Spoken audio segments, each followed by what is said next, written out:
Hello, everyone. Going to get started here in just a couple minutes, giving everyone an opportunity to get logged in.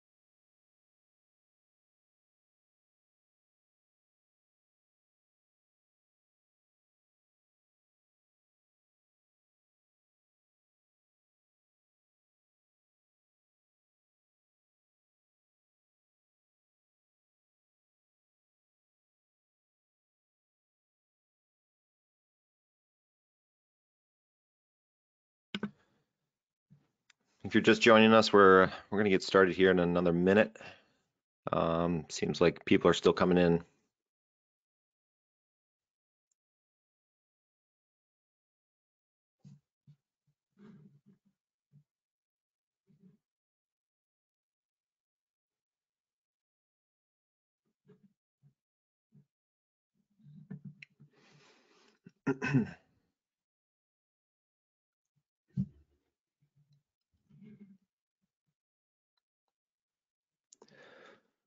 Okay. Well, I want to thank you all for coming to the first episode of a series of webinars from Zeiss and the Zeiss Aero team. My name is Mark O'Connell. I will go into my specific introduction a little bit later in a couple slides. We'd like to share some information in a little different vignettes here, specific to Aero, but it might be applicable to other industries as well. I'm hoping. I'm seeing some attendees from different industries, and hopefully the concepts that we'll be talking about are applicable or interesting to everyone involved. So I'm going to get started here. We talked about this being the first episode of a webinar series, and my name is Mark O'Connell. I'll get the next slide up and running here. Here we go. My name is Mark O'Connell. I'm an applications engineer for Carl Zeiss IQS. I'm located in the Twin Cities, Minneapolis area of Minnesota. I've been working for Zeiss for over 10 years, primarily in the Aero field, off and on. I've done part programming, inspection, and training for Aero customers and internal as well. Today, the presentation is going to be about 30 minutes. I have a recorded piece of the webinar that is hopefully in the future we're able to distribute in some manner. If you have any questions for me specifically, you can contact me at info.metrology.us@zeiss.com. When we get started here, or before we get started, I just want to do a little housekeeping. Just please make sure that your microphone is muted. If it, this should be in listen only mode, but on your end, if you have a mute button on your phone or your computer, that helps too. I'm not hearing any feedback yet, so that's a good sign. If possible, I've personally had experiences with the Wi-Fi. I can cut out the audio so it can make it a little bit frazzled. So if you do have a LAN cable in a network, whether you're at home or in the office, that helps. And during this presentation, if you have any questions, please use the chat or the questions function in the utility for the webinar. I can see them as they're coming in, and I'll try to get to as many as I can. I will be answering them anonymously, and so feel free to ask any question that you want, and then at the end of the presentation, I'll have a question and answer section where I come back online and recite some of these questions. If we can't answer any questions, I will follow up with you. Any questions that are submitted during the presentation, I'll follow up with you afterwards. And if there's anything that you want to talk to us separately, we'll give you an address and a location that you can follow up with us. Okay, So with that, I'm going to start sharing the video. Once I start this, it may take a minute, well, probably like 5 seconds for the audio to kick on. So you will get a little applet showing up on the screen. Feel free to resize it, move it around to any monitor that you have. But I'll get started. During this webinar, I will be introducing you to the basic theories of different alignments and why the standard strategy doesn't always fit the application. We'll discuss the basics of datum targets and how to identify if your drawing has them. Then we'll examine the two algorithms that are commonly used for datum target points in order to establish a datum reference frame and when to use one versus the other. From here, I will carry these methods into practice with demonstrations of these two datum target alignments in Zeiss's inspection software, Calypso. The final demonstrations cover a few tips and tricks in order to verify the alignments practically on the CMM, along with creating the reference datums you often see on your print using theoretical features in the software. We'll start with what may be review. Alignments are used to align or constrain our part in a workspace. In order to understand where a part is and how it's oriented, we need to measure geometries of the material for reference. Standard alignments measure datum features to create datums that will establish our part origin. These can be used for the majority of manufactured parts that have simplified and even surfaces like prismatic and cylindrical workpieces.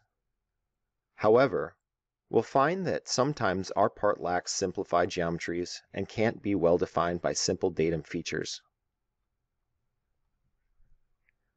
This is where alternative techniques like 3D best fit and RPS methods are called for to align a part using a nest of points or features called datum targets. Quickly, I'll refresh you on the standard Calypso alignment. The feature used in the spatial rotation will constrain 2 rotational degrees of freedom. Features that can be used here include planes, cylinders, or cones. The planar rotation selection will then restrict the 3rd degree of rotational freedom. Available features include planes, cylinders, cones, lines, circles, and others. The final 3 boxes allow you to set the 3 axis origins and constrain the 3 remaining translational freedoms of the part.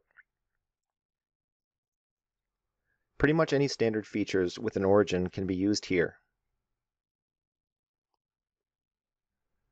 When a non-standard alignment is called for, we usually notice that there are datum identifiers on our inspection drawing that look similar to these.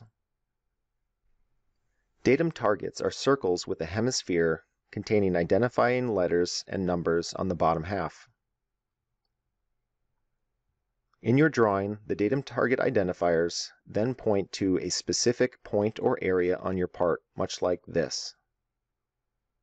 You'll sometimes see additional target area information on the top halves of the identifier circle. But to keep things simple, we'll stick to an empty zone or singular point example. Datum target points, like the one you see here, are located by basic dimensions on your print. These basic dimensions are shown using an outline or box around the dimension. These dimensions on your print should be thought of as absolute and should not be rounded or changed in your software. All 3 dimensions for each point should be found in the inspection drawing. These datum targets are used to create a datum reference frame for the part and will effectively constrain all 6 degrees of freedom. There are 2 primary methods that can be used to accomplish this in Calypso. The first method we'll cover is the 3D best fit method. This algorithm will evaluate every feature equally for all deviations in X, Y, Z, and IJK. This method will make adjustments to optimize the sum of every point's deviation squared. 3D best fit will be used when a simple and stable alignment method is desired. Because the IJK values are also examined during iteration, the point evaluation that is recommended in Calypso is a plane point. Plane points will calculate the actual IJK from the sensor's resulting force, giving you additional deviation information for your datum targets. We'll show you where to implement this in the software later. The other method that is primarily used for datum target alignment is called RPS, or Reference Point System. This is an alignment using datum targets that will comply with ASME Y14.5 or similar ISO standards as a truly functional datum reference frame. If the DRF is used in the datum section of a feature control frame for any of the drawing's characteristics, this alignment is usually desired. The RPS algorithm will prioritize specific datum targets using only certain deviations from nominals, as opposed to all.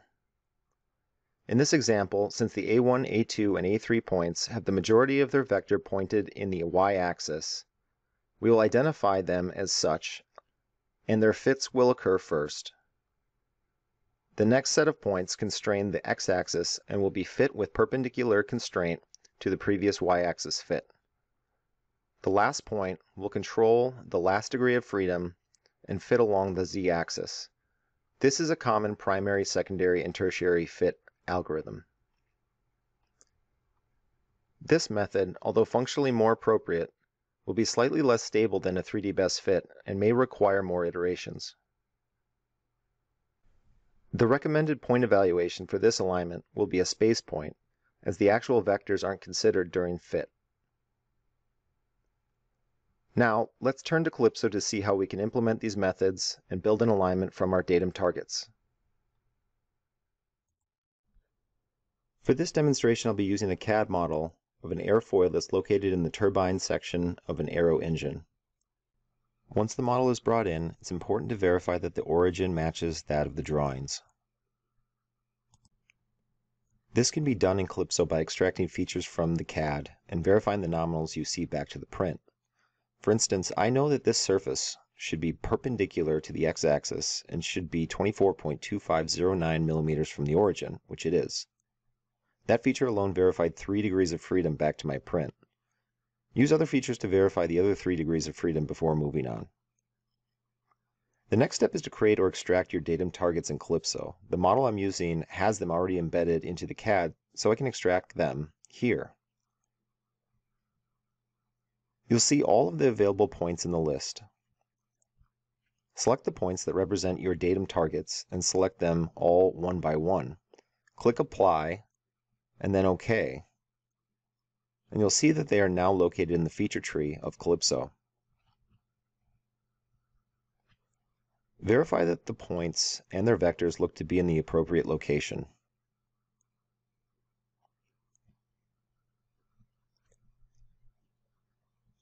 Also check that the nominals of the points are accurate back to the basic dimensions in your print.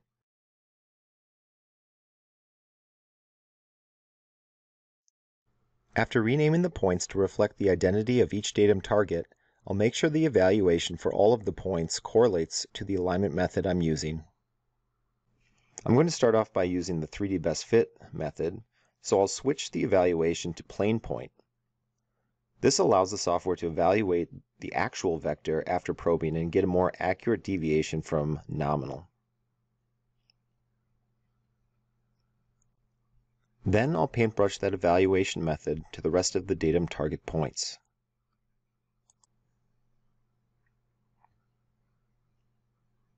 Once our points are set up correctly, we can create a datum reference frame, or base alignment. Under the Create New drop-down, we'll see some of the options we've covered previously. Let's start with the 3D best fit method.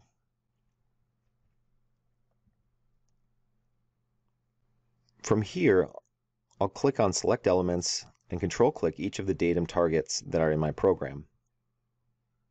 Once you click OK, you'll see that they appear in a table along with their XYZ nominals, which again should match the basic dimensions of your print. The next step is an absolute must for any alignment that uses a point nest like this. I'm going to create a loop for the base alignment.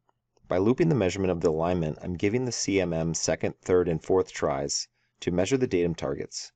Each iteration creates an adjustment, and ideally I would like to remeasure the points until the adjustment becomes negligible. I used a high loop count of 99 with no intention of running 99 alignments. I only want to rerun the alignment until the shift in the DRF is smaller than a value I deem acceptable.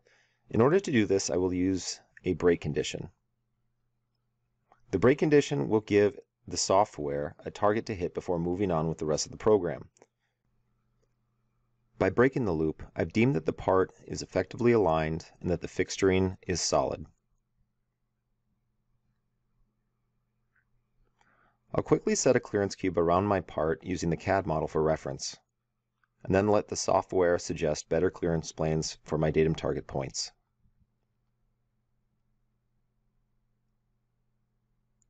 From here, the program is ready for testing. I'll see how it looks in simulation, and if I need to make changes to any of the tooling or clearance moves, I can do that after.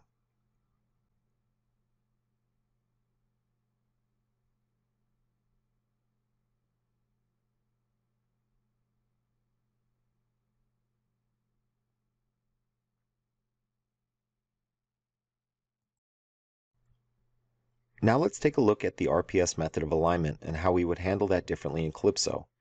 As previously mentioned, the RPS method is often preferred per ASME and ISO standards for datum reference frame construction. If a drawing states that measurement should comply with either standard, and there are callouts that need to be evaluated back to the DRF, this method should be used as opposed to a 3D best fit method. Getting started, I've already imported and verified the model and extracted the datum target points. For this alignment, it is important to switch the point evaluation method to space points. The only difference between space and plane points is that space points do not report actual vectors of the point.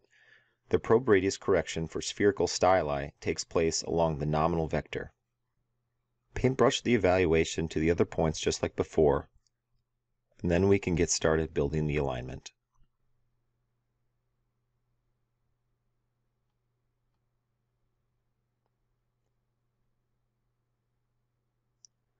I'll create a new base alignment again, but this time select RPS method.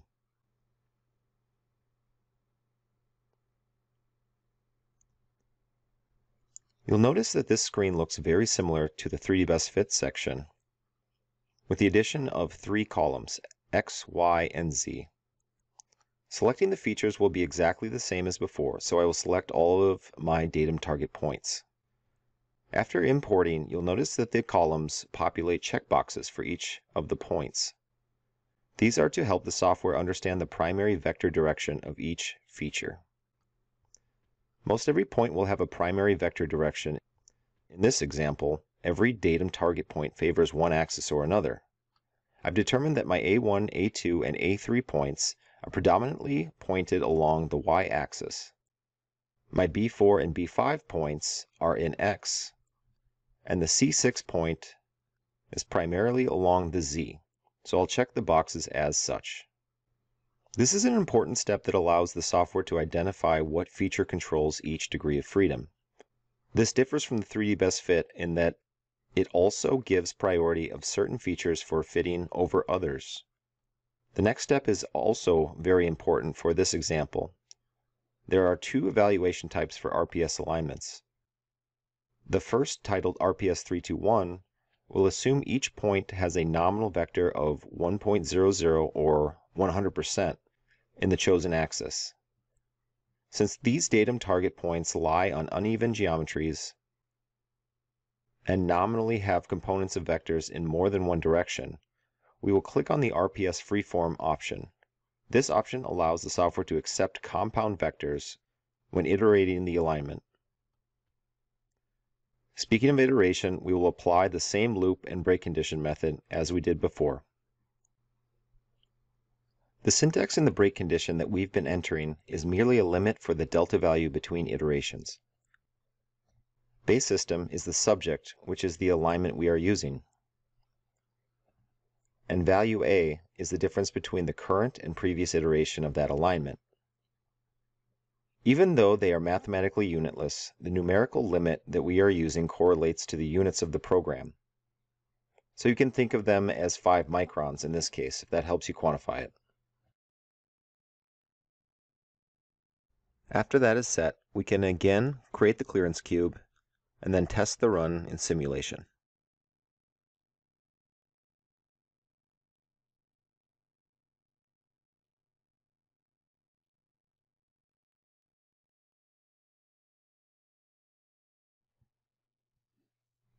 Now that we've covered two different types of datum target alignment strategies and executed them, how can we convince anyone else that what we did was valid?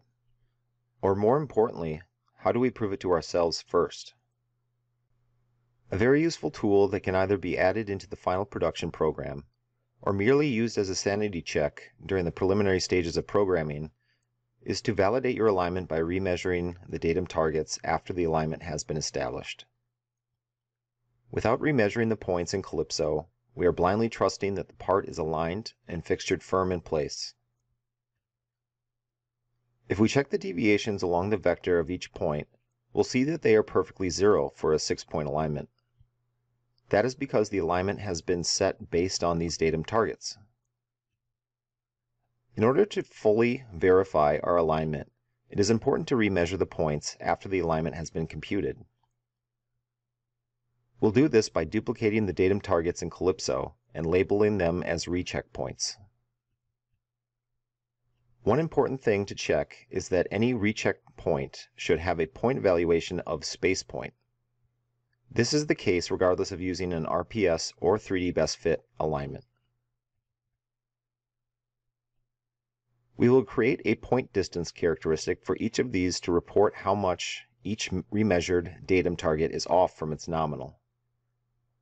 I'll set a tolerance of plus or minus 2.5 micron for this program. Many times you'll find there is a specified tolerance criteria in the notes of your drawing for datum targets. This method can fulfill that callout.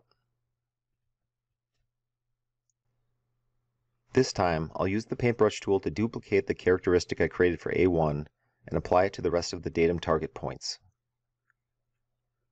As you can see, we will have a characteristic that will report whether or not each of the remeasured datum targets is within a 5 micron tolerance band for profile.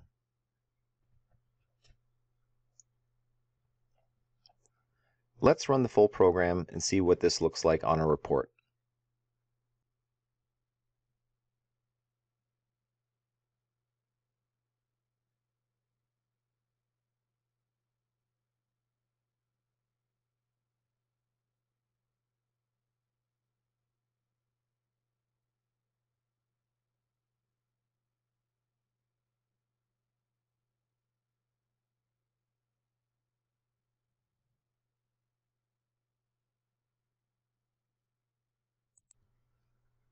You'll see that each of the point deviations show well within tolerance and prove that the part alignment is valid and that the fixturing is stable.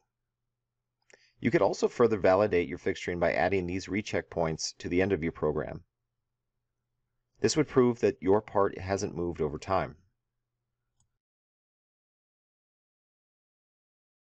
The final trick that I'll be demonstrating comes from the need to use actual datums in callouts from the inspection drawing.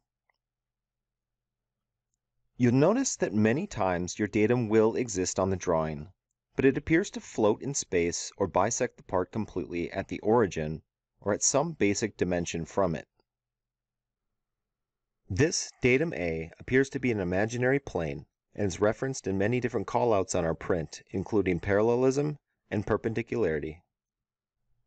For instance, I have a callout for perpendicularity of the leading edge side face to datum A. So let's build this perpendicularity callout like we normally would in Calypso.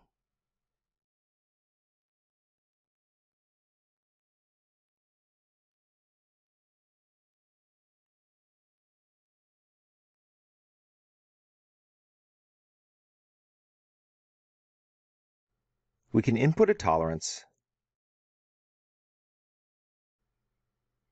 and select the feature as the leading edge side face. Calypso will not accept a datum coordinate system for a primary datum in many of these callouts. So how do I fulfill this? It is clear to us that the datums are, in fact, established by the datum targets, but how can we implement them in our program? The answer is to create standard geometries from scratch in Calypso. These features won't be measured, but will be constructed based upon our 3D best fit or RPS alignment that we've already established. In order to accomplish this, I'll create a plane from the features pull-down. First thing I'll do is switch the nominal definition to theoretical feature. This tells Calypso that the feature is used for a reference and will not be measured. This theoretical plane will move only with the alignment that defines it. In this case, it is our datum target point driven base alignment. A simple way to characterize this is that it is an extension of our datum target alignment. Next, we'll set all of the critical nominals to reflect datum A in the drawing. The drawing has datum A normal to the y-axis and located at the origin, so I will set the space axis to y, and the y location is set to 0.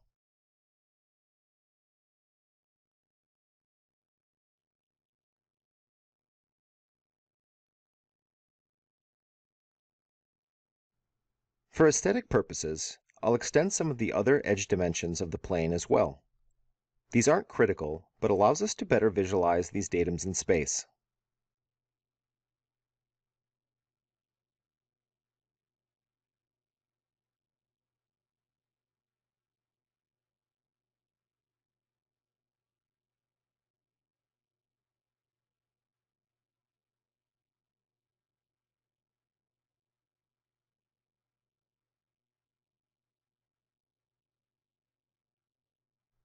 Let's name our new datum.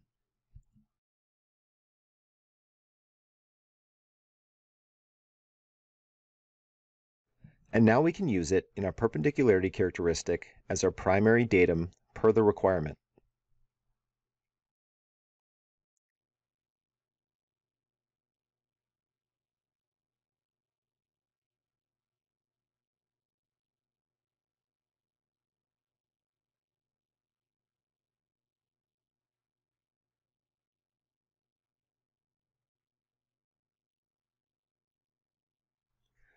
Generally, I like to create all of the datums including axes and reference points in Calypso after creating my datum target alignment.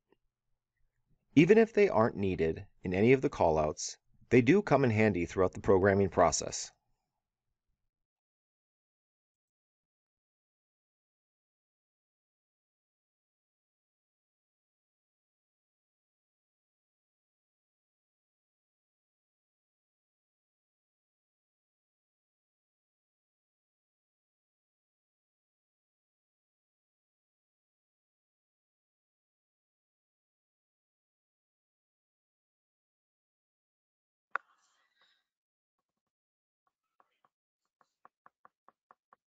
Okay.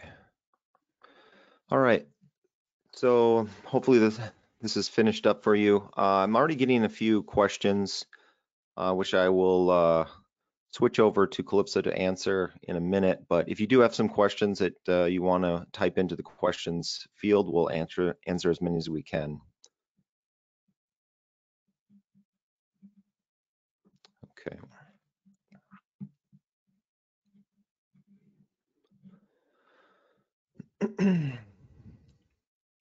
Okay, the first question that I'm going to address here is a very, very good question. It's one that's kind of plagued a lot of users for a long time because there's not a whole lot of information about it. So the question was, how do you explain the difference between an RPS 321 and an RPS freeform? And it was addressed briefly in the presentation. But here, I'll switch over to Calypso. Let's see, there we go. Okay.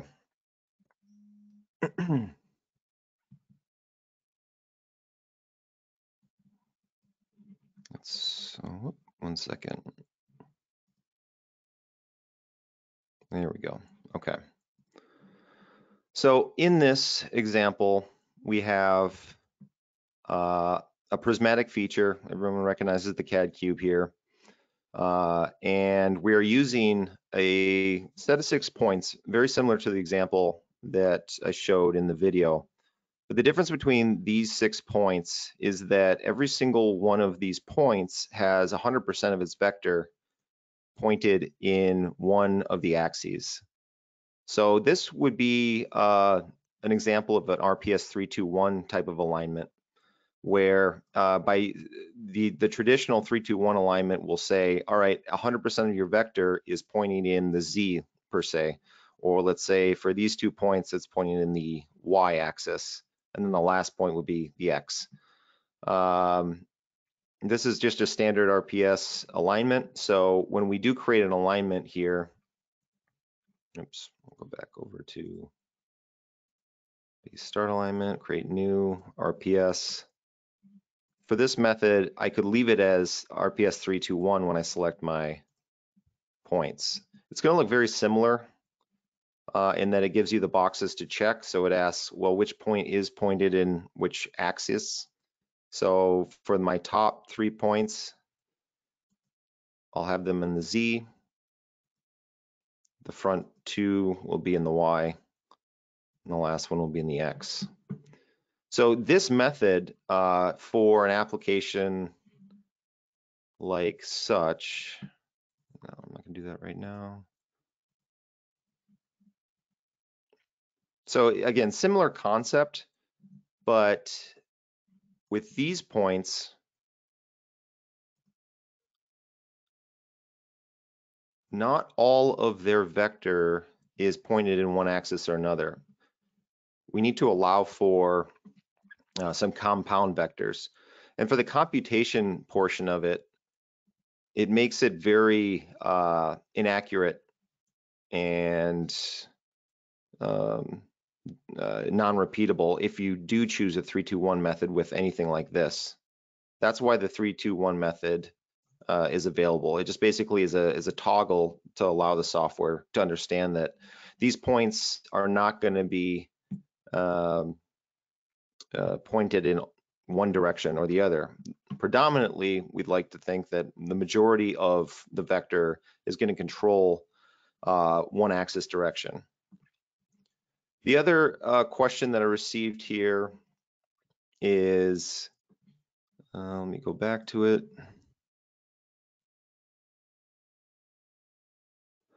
So very good question. Why is it better to, well, first and foremost, I'll talk about the point method, the point evaluation, which is another really good question that's plagued us for a long time. Each point has a list of different options here. Your default is the touch point, and that is just kind of the CMM trigger point. This goes back to the simple touch trigger points that don't have the ability to gauge any sort of vector information off the material. It's basically taking a ball center point, and then it's up to the user to basically transfer that point from the ball center to the contact radius on the part. And so 100% of its vector would then be in one axis. Plane and space points will allow you to enter in components of the compound vector. So for this point, if we go back into here, you can see that the IJK, which is representative of the X vector, the Y vector, and the Z vector, we do have different values that are less than 1. Consider these kind of percentages, and don't want to get into the trig of all of it, but essentially what it's saying is I have components in the X, components in the Y, and components in the Z. So where those two differ is the space point will not read an actual vector. So with a plane point and Zeiss's sensor technology, we do have sensors that can effectively read what the resulting vector of that material is. So it's basically additional information. And why that's important for something like a 3D best fit alignment is that all 6 degrees of freedom and all 6 points are basically finding out what the deviations of every single axis are. So For instance, x-axis, the deviation actual to nominal, all these have their mini delta values. So with this additional information, we can more accurately fit each point, so there's fewer iterations. That's why the 3D best fit method, when used with the plane point, is much more stable. You can do it with the space point method, but in practice, you're going to get better results with a plane point. And when we do enter in a 3D best fit, you'll actually get a prompt that says, would you like to change these to a plane point? Usually if you just say convert all, it'll do it automatically for you. That's another kind of ambiguous thing, is I don't know what's going on, but it's the software telling you that you're going to get better results with a 3D best fit method using a plane point. Okay. Oh, this is another good question here. How would you define the points if they are not already in the CAD model? Yes, and more often than not, they are not embedded in the CAD model. So there are several different methods to actually create a point. So if we go into our define space point, you'll notice that if I click on this, I'll never be able to get exactly where I want to be based upon the basic dimensions of the print. And normally on a flat surface, we could just adjust these X, Y, or Z values. But the problems that we're going to have is that the vector information will not update. Because as we move this in X, Y, and or Z, these vectors are not going to be valid. They're going to change and shift. I could manually grab them and move them, but again, it's not as precise as we'd like to have it. So there are a couple different methods that I like to use. One, when we do CAD creating features, we can actually import a list of points. So if I do space points, I have a section here under this point set tab to actually import it from a file.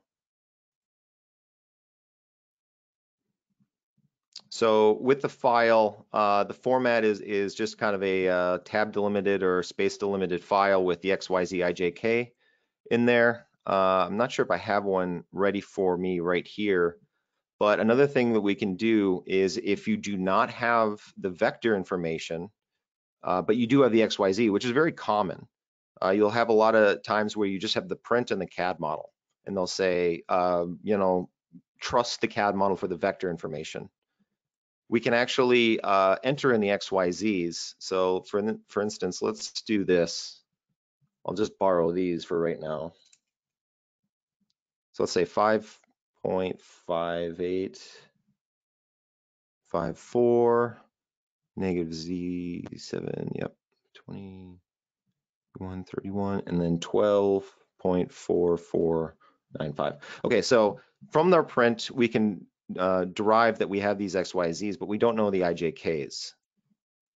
So in CAD creating features, again, in this first creation tab, we have a lot of different options, and one is a space point. So in the XYZ, I can actually type these values in.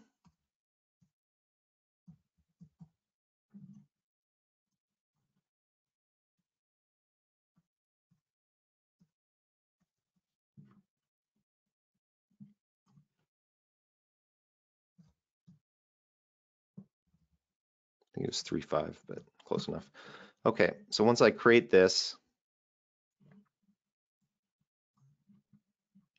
there we go. You'll actually see that it created the feature and then calculated the vector information based on the CAD model. So that is actually one of the methods that I find myself having to use the most often, because a lot of our customers will just have a print and a CAD model. So it's definitely doable. Now, another key prerequisite for this is to make sure that your CAD model is in the correct orientation, and the origin, or the CAD origin, is set according to the print. Because if this is in engine coordinates, where it's off in space, these won't be valid. So if I set my, my values when I create the features, I won't have the point near the CAD model. I first have to translate the model to be have the origin exactly what it is on the print, which is one of the key prerequisites that I had. And then once that's set, I can start creating my datum targets. Okay, the next question is, let's see here. P6 method. So that is one method that was used primarily in automotive and is very similar to a 3D best fit, but it is P, I believe, I'm not really familiar with the industry, but it's kind of like a pipe alignment where you'd have like a muffler tube, and so it uses either intersection points of cylinders or sphere centers to create something very similar to a 3D best fit. And it actually, I believe it looks very similar, but I rarely ever have to use it. And a lot of times I'll just use the 3D best fit instead. But I know that that is something that is in the automotive industry, for instance. So as you can see, it looks very similar. And then I just know that a lot of times with the P6 method, they'll have one intersection point or sphere center point that will control the X, Y, and Z origins. And then from there, you might have another intersection that creates just maybe the X, Y, and then so on and forth. But haven't had to use that in aerospace too much. Okay.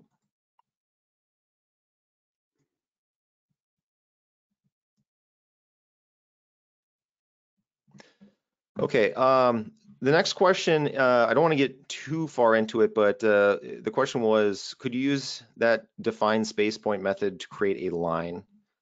The best way I can describe it is, I'm not quite sure what the application is specifically, but you have to be careful with lines when you create them. So normally we wouldn't have to create a line or any sort of standard geometries with a 3D best fit or an RPS alignment, because all the math is being done for you. I know that in some cases we've had to create, customers have wanted to create standard alignments with, a series of these space points around your airfoil or whatever it might be. And that can get really complicated and be very dangerous because of this, this idea. With a 2D line, we do have to be careful when we start creating or recalling features from something like, with a with these compound points, because what's happening is when we do create a two-dimensional line from these two features, there is a probe radius correction that happens from this, and we do not want that. So let's go to recall. And even says, I don't think you should be doing this.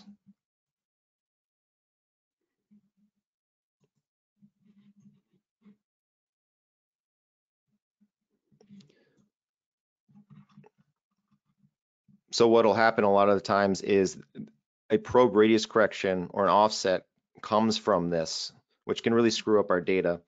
What's better to use is a 3D line. The 3D line will go into the resulting feature directly, so there'll be no probe radius correction. So I hope that answers your question.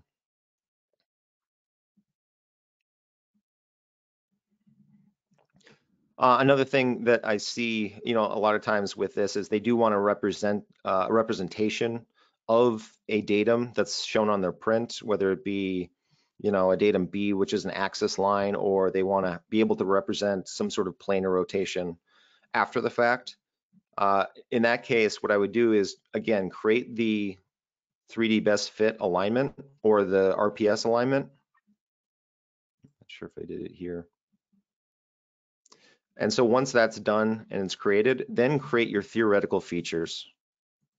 So if you did want to have some sort of datum after the fact,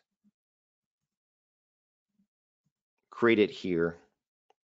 Because then, no, it is purely a kind of an invisible line that's created from your already established DRF.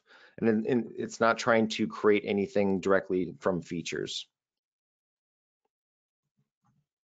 So let's use.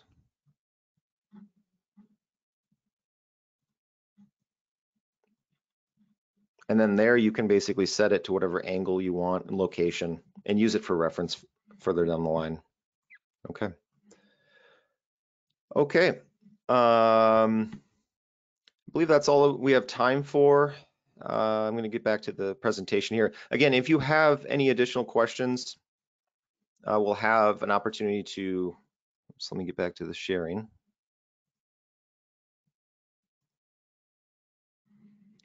Okay. You can definitely submit it to that info.metrology. We'll bring it up here on another slide. First and foremost, our next webinar will be a little bit more about the creation of airfoil sections in Calypso. So we just went over kind of the first steps and the building blocks of creating an airfoil program per se in Calypso. The next step we'll be going through here, and the date I believe right now is May 13th. I will be conducting that webinar as well. Is how to create a solid curve section for Calypso. And one of the things I'll touch on, and maybe a lot of us know how to create a curve, but some of the details, especially with airfoils, are very, very critical with scanning and measurement of things like leading edge, trailing edge. So I'm going to talk a lot about point density, order of operations, that type of thing. That's going to be really, really valuable for us that are creating programs for airfoils.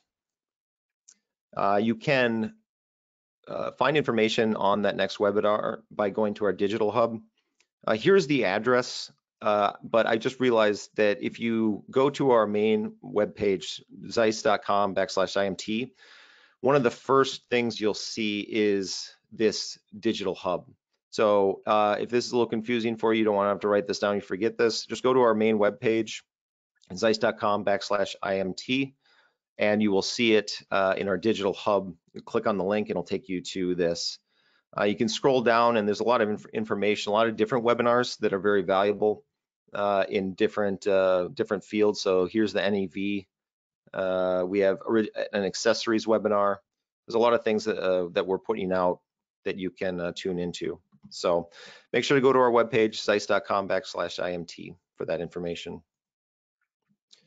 Now, if you are interested in a live consultation, so maybe a one-on-one dealing with your application, or if you want to just take a look at in more detail some of the products, the online products that we have, or the software, please give us a call. That's our hotline, CIC. That's a one-stop shop for any of your questions.